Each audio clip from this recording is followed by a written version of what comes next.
신성한 성품에 참여하라. 5번째 시간입니다. 신성한 성품이 총 8가지인데 우리 같이 순서대로 한번 해보겠습니다. 믿음의 덕을, 덕의 지식을, 지식의 절제를, 절제의 인내를, 인내의 경건을, 경건의 형제우애를, 형제우애의 사랑을 더하라. 아멘. 지난 주일은 맥주감사주일로 지냈고 지지난 주일에 형제우애에 대해서 우리가 보았습니다. 형제우애를 2가지 측면에서 생각해 보았는데, 먼저는 교회에서 형제우애를 잘해야 된다 말씀을 드렸습니다. 우리는 예수 그리스도의 보혈로 구속함을 받은 하나님의 자녀로 한 아버지 하나님을 믿고 섬기는 형제요 자매입니다. 그러므로 먼저는 교회에서 우리들이 형제우애를 잘해야 되는 것입니다. 교회에서 형제우애 잘하기 위해서 3가지를 말씀드렸었는데, 그 3가지가 받으라, 하나 되라, 섬기라 였습니다. 받으라, 하나 되라, 섬기라. 먼저는 받으라. 예수 그리스도께서 우리 모두를 다 받아주신 것입니다. 그러므로 우리들도 내 안에서 거부하는 사람이 한 사람도 있어서는 안 되겠다는 것입니다. 어느 누가 되었든지 예수 그리스도께서 그 사람을 받아주신 것을 생각하고 나 역시 내 안에 받아야 합니다. 그리고 직분에 따라 비록 사람을 보면 연약한 면이 있고 부족한 면이 있을지라도 그 사람을 세우시고 그 사람을 사용하시는 분은 교회의 머리 대신 예수 그리스도이심을 알아서 그 직분을 인정하고 존중하고 내 안에서 잘 받아야 되는 것입니다. 다음으로 하나 되라입니다. 내 안에 다른 이들을 받을 뿐 아니라 적극적으로 하나를 이루어가야 되는 것입니다. 실제 우리들은 주님의 한 몸을 이루고 있는 지체들입니다. 그러나 내 안에 있는 악한 죄성이 하나 되는 것을 거부하려고 합니다. 무엇보다 마귀가 역사에서 분열을 조장하고 그리스도의 몸을 찢으려고 합니다. 그러므로 우리들은 내 안의 죄성을 쳐서 복종시켜야 되고 마귀의 역사와도 힘써 싸워서 우리 안에 한 몸을 온전히 이루어 나아가야 되는 것입니다. 마지막은 섬기라 였습니다. 예수님의 교훈처럼 서로가 서로를 섬겨야 됩니다. 다른 사람 탓하기 전에 내가 먼저 겸손해지면 됩니다.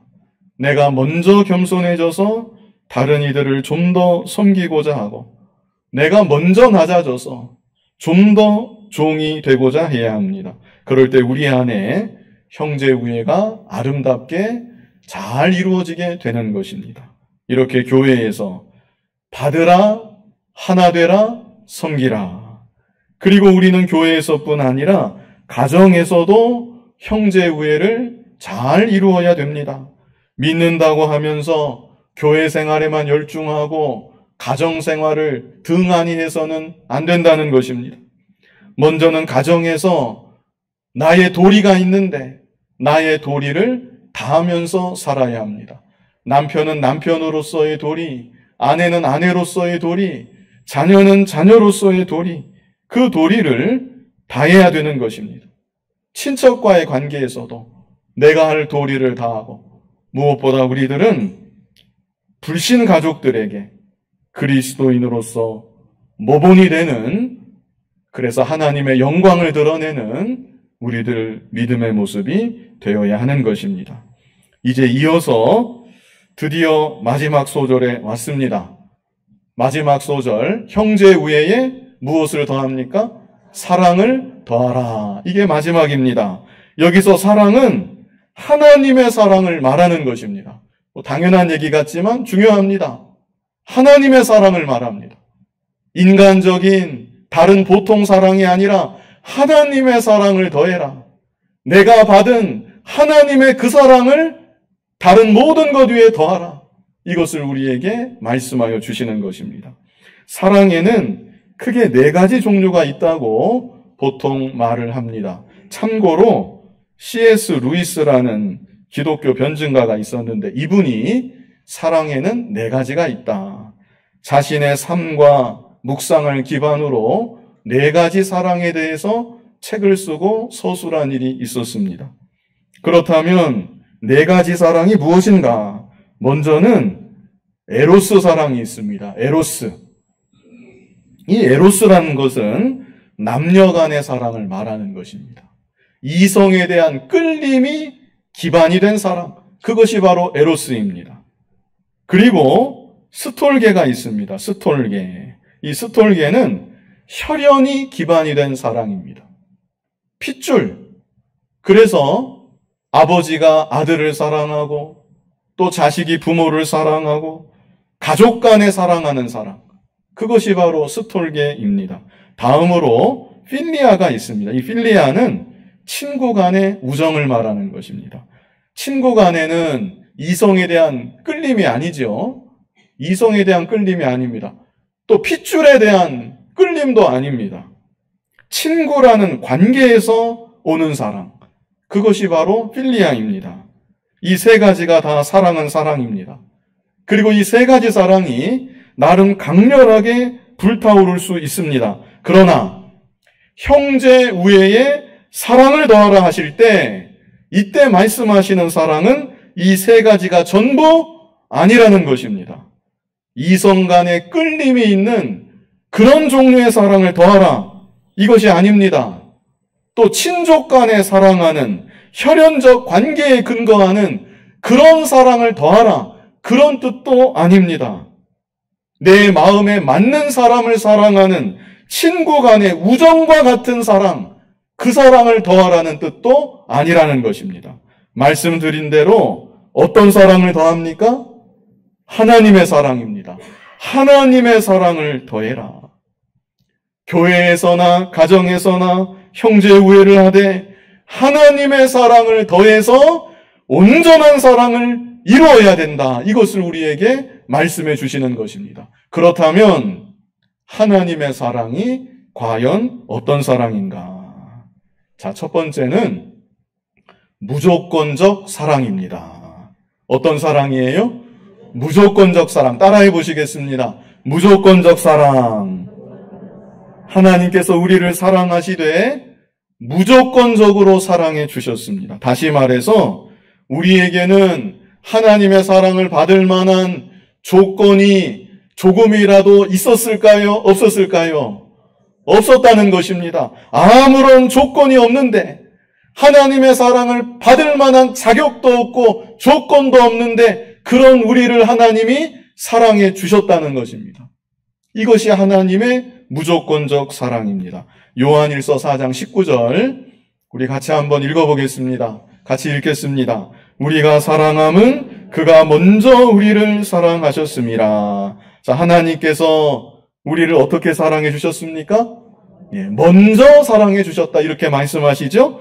자, 이것도 역시 무조건적인 하나님의 사랑을 생각하게 합니다.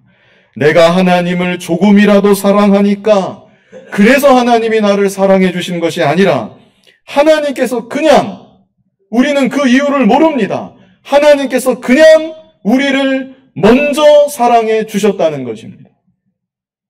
로마서 5장 8절에 보면 더 엄청난 말씀이 있습니다. 우리가 아직 무엇 되었을 때? 죄인 되었을 때 우리를 먼저 사랑해 주신 것.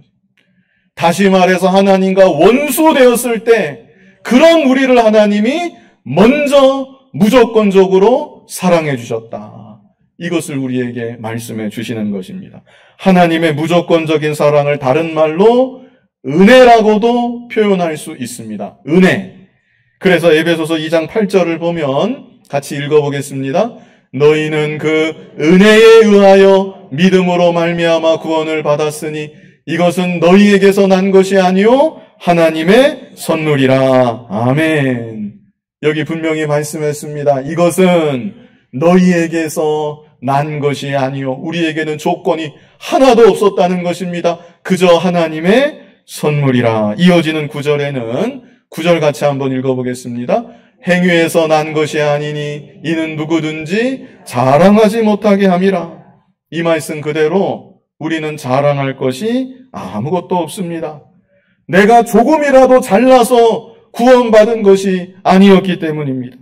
남들과 비교할 때 나에게 무언가 사랑받을 구석이 있어서, 예뻐할 만한 구석이 있어서, 그래서 하나님이 나를 사랑해 주신 것이 아니었기 때문입니다. 그러므로 우리들은 그저 하나님의 은혜를 생각할 때, 하나님의 사랑을 생각할 때 그저 감사할 뿐입니다. 나 같은 죄인을 사랑하신 하나님의 사랑, 나 같은 죄인을 구원하신 하나님의 은혜, 이 하나님의 무조건적인 사랑에 감사하고 감격할 따름인 것입니다. 그리고 더 나아가서 우리들은 그저 감사할 뿐 아니라 내가 하나님께 받은 무조건적인 사랑을 이 세상 가운데 나타내며 살아가야 된다는 것입니다. 사실 세상에서 경험하는 대부분의 사랑은 조건적인 사랑입니다. 조건이 맞을 때 사랑합니다.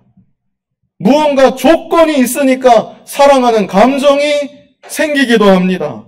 그러다가 조건이 달라지면 사랑하는 마음도 그만 식어지는 경우가 많습니다.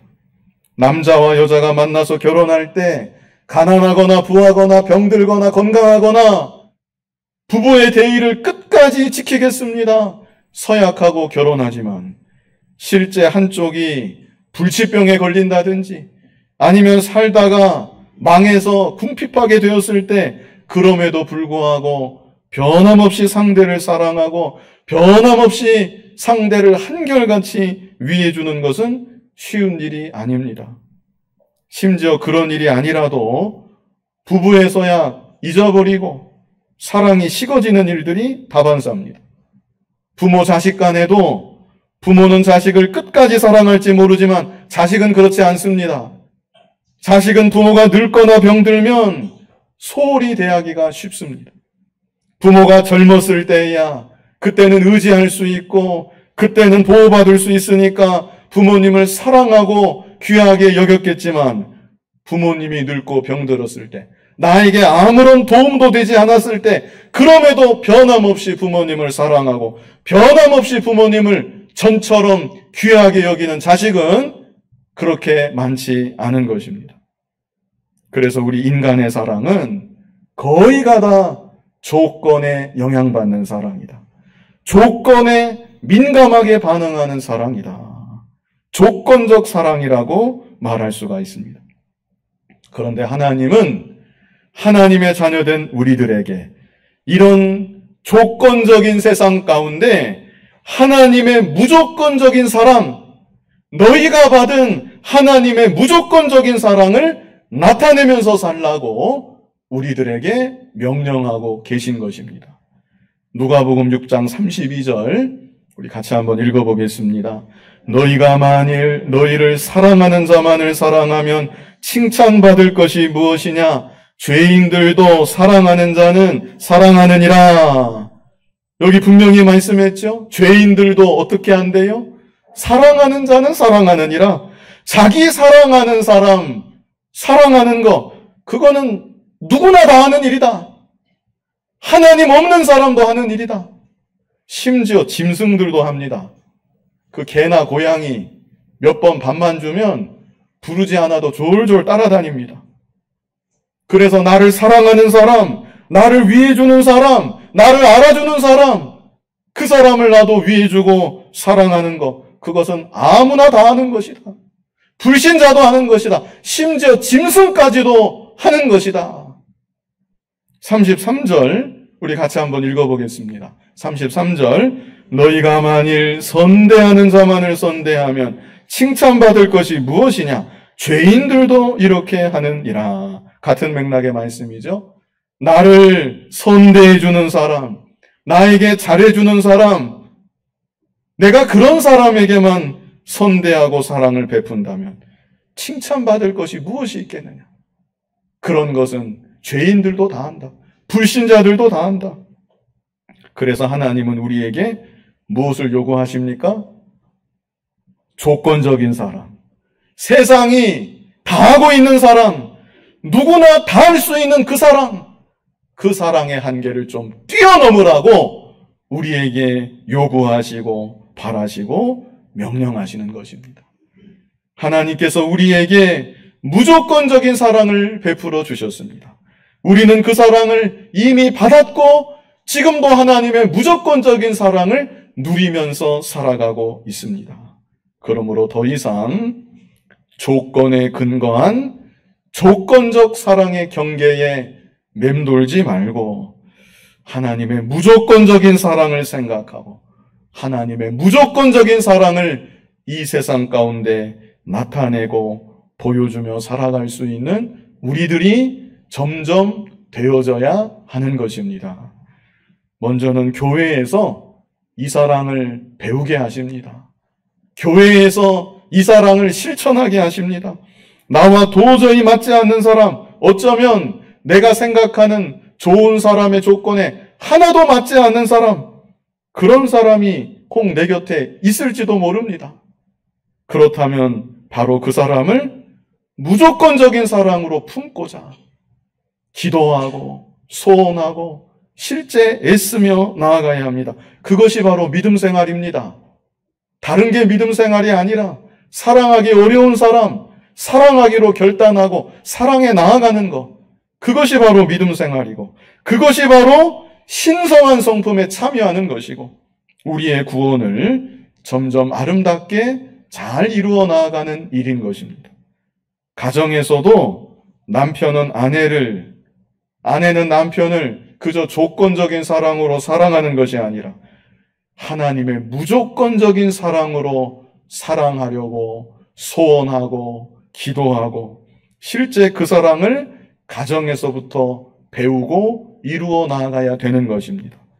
배우자가 내 마음에 쏙쏙 다 들어서가 아니라 내 기분에 항상 맞춰줘서가 아니라 나를 언제나 배려해줘서가 아니라 하나님의 무조건적인 사랑을 가장 먼저 실천하라고 나에게 붙여주신 나의 짝인 줄 알고 하나님의 사랑으로 사랑하고자 힘써야 되는 것입니다.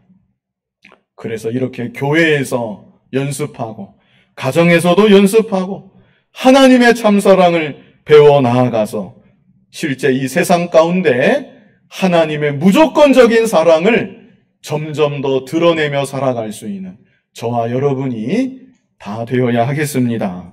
다음으로 하나님의 사랑은 희생적 사랑입니다. 처음에는 무조건적인 사랑이었죠. 자, 두 번째는 어떤 사랑입니까? 희생적인 사랑. 자, 누군가 나를 사랑한다고 말은 하는데 나를 위해서 희생하는 것이 한 가지도 없다. 자기 손해는 조금도 안 보려고 한다. 그렇다면 그 사람이 말하는 사랑은 진정한 참사랑이라고 보기는 어려울 것입니다. 사랑에는 희생이 반드시 동반이 되는 것입니다. 그런데 하나님은 죄인된 우리를 무조건적으로 사랑하시되 독생성자 예수 그리스도를 이 땅에 보내주시고 우리를 위해서 십자가에 달려 죽게 하시기까지 우리를 사랑해 주셨습니다. 최고의 희생을 보여주신 것입니다. 로마서 5장 8절 우리 뜻을 생각하면서 같이 읽어보겠습니다. 같이 읽겠습니다. 우리가 아직 죄인 되었을 때 그리스도께서 우리를 위하여 죽으심으로 하나님께서 우리에 대한 자기의 사랑을 확증하셨느니라. 아멘. 자, 그리스도께서 우리를 위하여 죽으심으로 희생적 사랑을 말하는 것이죠. 그래서 우리에 대한 하나님의 사랑을 어떻게 하셨다고 말씀합니까? 확증하셨느니라. 희생적 사랑으로 하나님의 사랑을 확증하셨다. 요한일서 4장 9절도 같이 한번 읽어보겠습니다. 하나님의 사랑이 우리에게 이렇게 나타난 바 되었으니 하나님이 자기의 독생자를 세상에 보내심은 그로 말미암아 우리를 살리려 하심이라. 아멘. 하나님의 사랑이 우리에게 이렇게 나타난 바 되었다. 어떻게 나타났는가? 하나님 독생자 예수 그리스도를 이 땅에 보내주셔서 우리를 살리려 하셨다. 자, 이어지는 10절 같이 한번 읽어보겠습니다. 사랑은 여기 있으니 우리가 하나님을 사랑한 것이 아니요 하나님이 우리를 사랑하사 우리 죄를 속하기 위하여 화목제물로 그 아들을 보내셨음이라. 아멘. 우리의 죄를 대속하기 위해서 예수 그리스도를 우리를 위한 화목제물로, 십자가 대속의 제물로 이 땅에 보내주셨다는 것입니다. 자, 그리고 이어지는 11절에 엄청난 말씀이 있습니다. 자, 우리 11절 말씀 뜻을 생각하면서 같이 읽어보겠습니다. 사랑하는 자들아, 하나님이 이같이 우리를 사랑하셨은즉 우리도 서로 사랑하는 것이 마땅하도다. 아멘. 하나님이 우리를 어떻게 사랑하셨어요? 이같이 우리를 사랑하셨다 말씀하시죠? 이같이 사랑하신 사랑은 어떤 사랑입니까? 우리 앞에서부터 쭉 읽어왔죠? 어떤 사랑이요? 희생적 사랑입니다. 희생적 사랑. 예수 그리스도를 십자가에 못 박히시기까지 우리 위에 죽게 하셔서 우리를 살리시기까지 우리를 희생적으로 사랑하셨던 것처럼 우리도 서로 사랑하는 것이 마땅하도다. 우리도 서로 사랑하되 희생적으로 사랑하는 것이 마땅하다고 이렇게 우리에게 말씀해주고 있는 것입니다. 계산적인 사랑, 내가 이만큼 했으니 저쪽에서도 나를 이만큼은 해줘야 되겠지. 이렇게 생각하고 기대하고 사랑하는 것은 주고받는 거래이지 참 사랑이라고 말하기는 어렵습니다. 우리는 다른 사람들을 사랑하되 꼭 대단한 것은 아니라도 희생적인 사랑으로 사랑할 수 있는 참 사랑의 사람이 되어져야 합니다. 사실 우리들이 이 희생적인 사랑을 어느 정도는 다 하면서 살아왔습니다. 또 그렇게 살아가고 있습니다. 자녀들을 다 길러보셨지요? 자녀를 기를 때 자녀를 위해서 희생한 것입니다. 그리고 자녀 외에도 사랑하는 가족을 위해서 크고 작은 것을 희생하면서 살아가는 것입니다.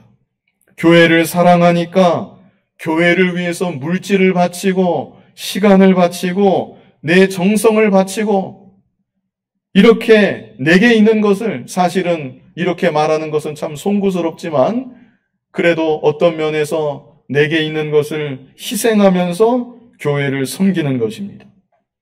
그런데 우리의 희생적인 사랑이 점점 더 지경을 넓혀가야 되고 그 희생의 깊이가 점점 더 깊어져야 되는 것입니다. 예수 그리스도께서는 창세로부터 세상 마지막까지 모든 택한 백성들의 죄를 대신 지시고 십자가 대속의 제물로 죽어주셨습니다.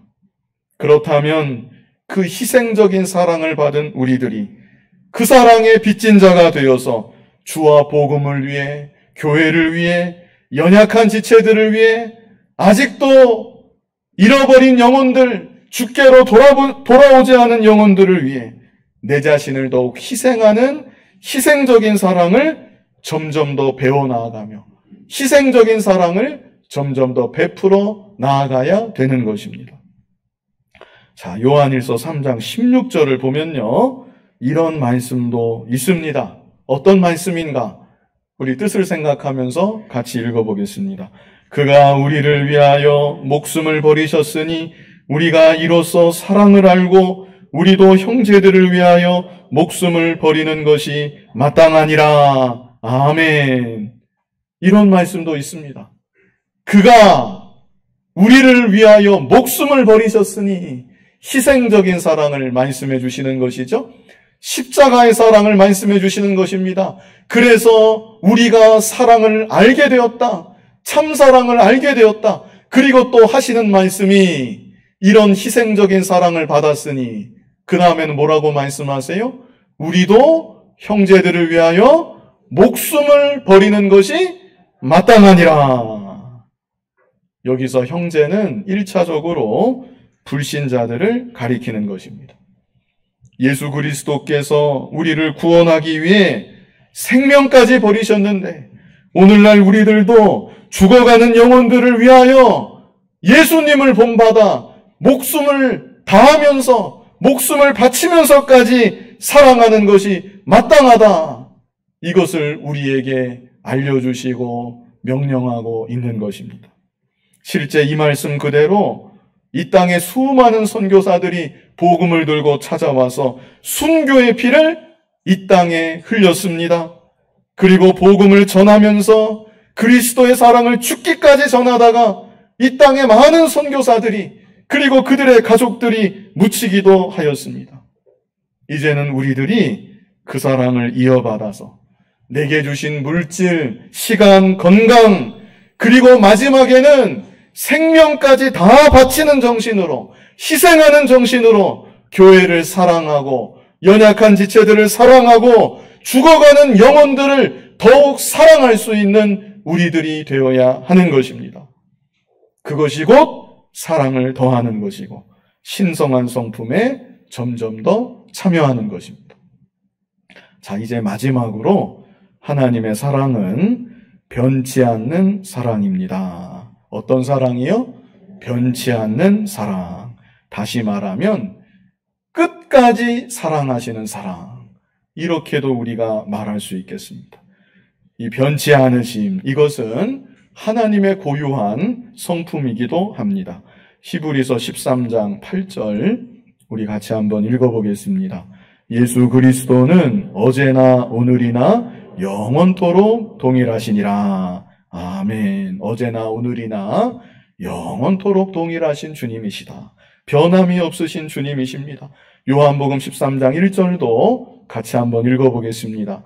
유월절 전에 예수께서 자기가 세상을 떠나, 요한복음 13장 1절 같이 읽겠습니다. 유월절 전에 예수께서 자기가 세상을 떠나 아버지께로 돌아가실 때가 이른 줄 아시고 세상에 있는 자기 사람들을 사랑하시되 끝까지 사랑하시니라. 아멘. 어떻게 사랑하셨다고요? 끝까지 사랑하시니라. 이제 곧 예수님을 버리고 도망칠 제자들이라는 것을 예수님은 다 알고 계십니다. 베드로 같은 경우는 3번이나 예수님을 부인할 것이라는 것을 다 알고 계시는 예수님이십니다. 그런데 그럼에도 불구하고 그런 제자들을 사랑하시되 끝까지 사랑하셨다고 말씀하고 있습니다. 그래서 하나님의 사랑, 주님의 사랑은 변치 않는 영원한 사랑인 것입니다. 우리가 잘 아는 이사야 46장 3절을 보면 우리 같이 한번 읽어보겠습니다. 야곱의 집이여 이스라엘 집에 남은 모든 자여 내게 들을지어다. 배에서 태어남으로부터 내게 안겼고 태에서 남으로부터 내게 업힌 너희여. 우리가 어머니 배에서 태어날 때부터 하나님 아버지께서 우리를 안아주셨다. 태에서 날 때부터 하나님 아버지께서 우리를 업어주셨다. 이렇게 말씀하여 주십니다.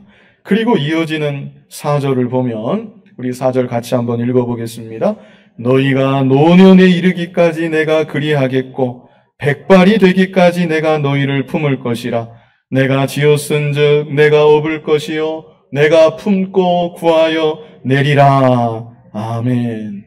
우리를 일찍이 안아주시고 업어주셨던 하나님께서 지금 이 순간도 우리를 안고 계시고 품고 계시고 업고 계십니다. 그런데 우리가 노년에 이르기까지 또 백발이 되기까지 변함없이 우리를 안아주시고 품어주시고 업어주신다고 말씀하여 주시는 것입니다. 이사야 49장 14절을 보면 우리 같이 한번 읽어보겠습니다. 오직 시온이 이르기를 여호와께서 나를 버리시며 주께서 나를 잊으셨다 하였거니와. 자, 이 구절은 하나님의 백성들이 너무나 고난이 막심해서 고난 가운데 여호와께서 나를 버리셨구나 이런 말을 하기도 했다는 것입니다. 고난이 너무 심해서 주께서 나를 잊어버리셨구나 이렇게 말하기도 했다는 것입니다. 그러나 이에 대한 하나님의 응답이 15절에 있습니다.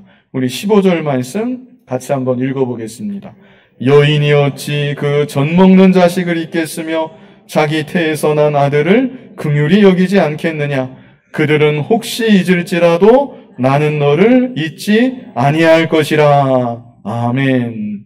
어머니의 사랑이 이 세상의 인간적인 사랑 가운데는 참 크고 고귀한 사랑이라고 보통 생각을 합니다. 그래서 어머니의 사랑을 예로 들어서 여인이 어찌 그 젖 먹는 자식을 잊겠으며 자기 태에서 난 아들을 긍휼히 여기지 않겠느냐. 그럴 수가 없다는 뜻이지요. 그러나 후반절에 뭐라고 말씀하십니까? 그들은 혹시 잊을지라도. 어머니는 자기 자식을 잊는 일이 혹시 있다고 할지라도 그 다음에 뭐라고 하십니까? 나는 너를 잊지 아니할 것이라. 이것은 하나님께서 우리에게 나는 결단코 너를 잊지 아니할 것이다, 이렇게 우리에게 약속해 주시는 것입니다. 그러므로 먼저는 우리들이 하나님의 변치 않는 사랑, 나를 향하신 영원하신 그 사랑을 확신하며 살아야 합니다. 내가 정말로 예수님을 믿는다면 나는 창세로부터 선택받은 하나님의 자녀이고 하나님의 변치 않는 영원하신 사랑을 지금도 누리고 있고 앞으로도 영원토록 누리는 하나님의 자녀인 것입니다. 그렇다면 그런 내가 하나님의 사랑 안에서 감사하고 만족할 뿐 아니라 나도 다른 이들을 사랑하되 하나님의 변치 않는 사랑으로 사랑하기를 소원하고 기도하며 힘써야 되겠다는 것입니다. 그러나 이 일이 사실 그렇게 쉬운 일만은 아닙니다.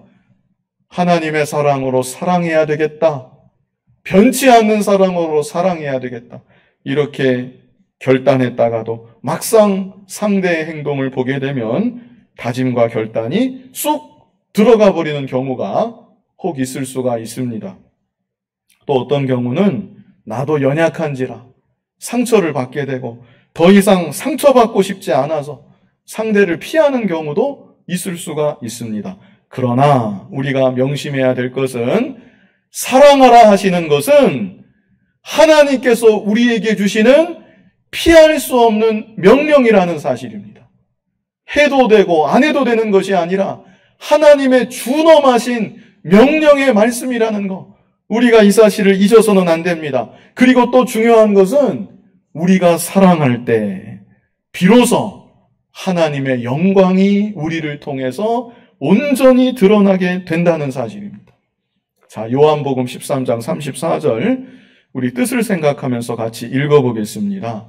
새 계명을 너희에게 주노니 서로 사랑하라. 내가 너희를 사랑한 것 같이 너희도 서로 사랑하라. 이 말씀만이 아닙니다. 성경에 얼마나 사랑하라는 명령이 많이 나오는지 모릅니다. 그런데 특별히 예수님께서 새 계명을 너희에게 준다. 서로 사랑하라.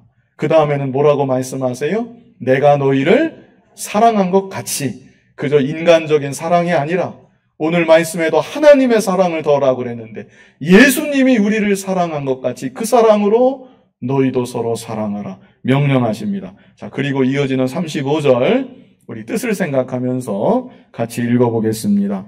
너희가 서로 사랑하면 이로써 모든 사람이 너희가 내 제자인 줄 알리라. 아멘. 이 말씀이 얼마나 중요한 말씀입니까? 너희가 기도하면 이것이 아니라, 너희가 전도하면 이것도 아니라, 너희가 어떻게 하면? 서로 사랑하면 이로써 모든 사람이, 여기서 모든 사람은 이방 사람들을 다 가리키는 것입니다. 아직 하나님을 모르는 세상의 모든 사람들이 너희가 서로 사랑하는 모습을 볼 때 너희가 내 제자인 줄 알리라. 여러 종류의 사람들이 교회 안에 모여 있는데 피도 한 방울 섞이지 않은 사람들이 교회 안에 다 모여 있는데 그렇다고 친구가 될 만한 공통적인 조건이나 공통 분모가 있는 것도 아닌데 그럼에도 불구하고 각양각색의 수많은 종류의 사람들이 서로 사랑하는 것을 보니까 그 모습을 통해서 예수님이 나타나게 된다는 것입니다. 그 모습을 통해서 저들은 정말 예수님의 제자들이구나, 이것을 모든 사람들이 알게 되고 인정하게 된다는 것을 우리에게 말씀하여 주십니다. 자, 이 시간 마지막 소절이죠. 형제 우애의 사랑을 더하라, 이 구절을 보았습니다. 믿음에서 시작해서 사랑으로 끝났습니다. 그리고 사랑은 최종적인 완성이라고 할 수 있습니다. 우리가 마지막에 최종적으로 더해야 될 사랑, 이 사랑은 그냥 보통 인간적인 사랑이 아니다. 누구나 다 할 수 있는 사랑이 아니다. 하나님의 사랑이다. 하나님의 사랑을 더해야 한다. 이것을 우리에게 말씀해 주셨습니다. 하나님의 사랑은 어떤 사랑입니까? 첫 번째는 무조건적인 사랑. 이 사랑을 더해야 된다. 두 번째는 어떤 사랑입니까? 희생적인 사랑. 이 사랑을 더해야 된다. 마지막 세 번째는 어떤 사랑입니까? 변치 않는 사랑. 이 사랑을 더해야 됩니다. 불신자는 못합니다.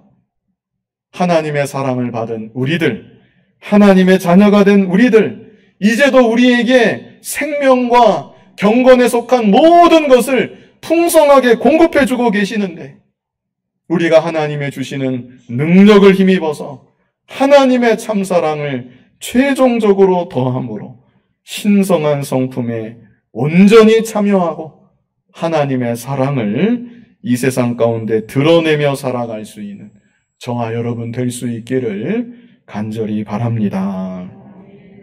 거룩하신 아버지 하나님, 생각해보면 우리의 사랑도 결국은 조건적인 사랑이 아니었는지, 하나님의 사랑이 아니라 그저 태생적부터 타고난 그 정도의 사랑으로 사랑하며 살아오지는 않았는지 돌아보게 됩니다. 아버지 하나님, 형제 우애의 사랑을 더하라 말씀해 주셨는데 하나님의 참사랑을 우리에게 다 베풀어 주셨사오매 무조건적인 사랑, 희생적인 사랑, 변치 않는 사랑을 더하여서 신성한 성품에 온전히 참여하는 우리들이 다 되어지도록 인도하여 주시옵소서. 예수님 이름으로 기도하옵나이다. 아멘.